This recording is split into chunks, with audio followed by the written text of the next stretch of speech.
कैसा रहेगा कि आपकी शक्ल बहुत ज्यादा डरावनी हो और आपका ऑरा वो तो बहुत ही हाई हो। तभी देखते हैं हमारा मेन कैरेक्टर रेंतारो, जो कि हाई स्कूल स्टूडेंट होता है और सभी उससे बहुत ज्यादा डरते हैं। वो सोचते हैं अगर हमने इससे बात करी तो वो हमें जान से मार देगा। लेकिन रेंतारो दिल का बहुत ज्यादा अच्छा होता है, पर मगर एक लड़की ने उसकी शक्ल को नहीं देखा होता, उसकी सीरत को देखा होता है और उसे पसंद कर लिया होता है। कहानी को पूरा जानने के लिए कहानी के एंड तक बने रहे। कहानी की शुरुआत होती है और हमें रेंतारो को दिखाया जाता है जो कि कॉलेज की तरफ बढ़ रहा होता है। दूसरी ओर हम रेंतारो के दोस्तों को देख रहे होते हैं जो कि किसी पर्सन से लड़ रहे होते हैं। वो लड़के उनसे कह रहे होते हैं कि तुम्हारा दोस्त कहाँ है जो डरावना सा दिखता है। और तभी रेंतारो का दूसरा दोस्त कहता है कि तुम चिंता मत करो, वो आने ही वाला है और तुम्हारी खातिरदारी करने के लिए बिल्कुल तैयार है। इनकी बात चली रही होती है, पर तभी एंट्री होती है हमारे रेंतारो की, जिसकी शक्ल देखने के बाद ये बहुत ज्यादा डर जाते हैं और ऐसा भागते हैं जैसे इन्होंने भूत देख लिया हो। तभी रेंतारो अपने दोस्तों से कहता है दोस्तों प्लीज ऐसे लड़ाई मत करा करो। पर रेंतारो का दोस्त कहता है अबे हरामी, तेरी वजह से ही तो लड़ाई हुई है, तूने उसे मारा क्यों? रेंतारो कहता है मैंने उसे कब मारा? तभी वो रात के एक बात को याद करता है जहाँ पर एक कपल लड़ाई कर रहे होते हैं। वहाँ पर एक लड़की अपने बॉयफ्रेंड को थप्पड़ मारकर चली जाती है। तभी वो सोचता है कि इस लड़के को बहुत बुरा लगा होगा। तभी वो सिंपत्ति दिखाने के लिए उसके पास चला जाता है। पर जैसे ही वो उसके पास जाता है और उसको अपना फेस दिखाता है, वो एकदम बहुत ज्यादा डर जाता है। तभी हमें एक बात के बारे में पता चलता है कि यहाँ की लड़कियों का स्कूल और लड़कों का स्कूल दोनों के दोनों अलग होता है।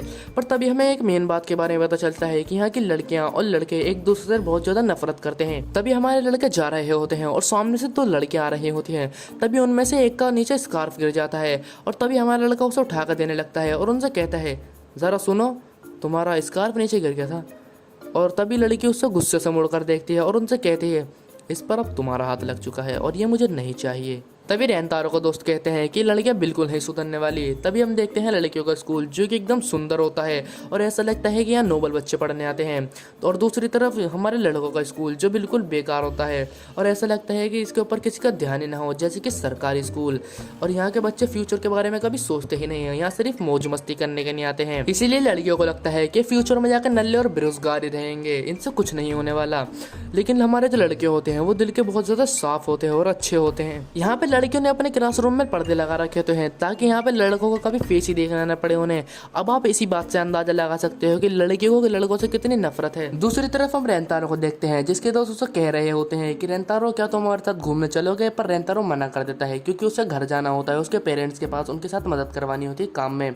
तभी रेंतारो घर चला जाता है और उसकी मॉम को दिखाया जाता है जो कि उससे डांट रही होते हैं कि रेंतारो तुम कहाँ थे, इतनी देर तुमने कहाँ लगा दी, तुम्हें पता है ना यहाँ पे कितना काम होता है। तभी रेंतारो कहता है कि मम मुझे माफ कर देना, तो आपको तो पता ही है कि स्कूल कितना दूर है और आज बारिश भी हो रही थी तो इस वजह से मुझे गाड़ी भी नहीं मिली तो मुझे पैदल ही आना पड़ा है।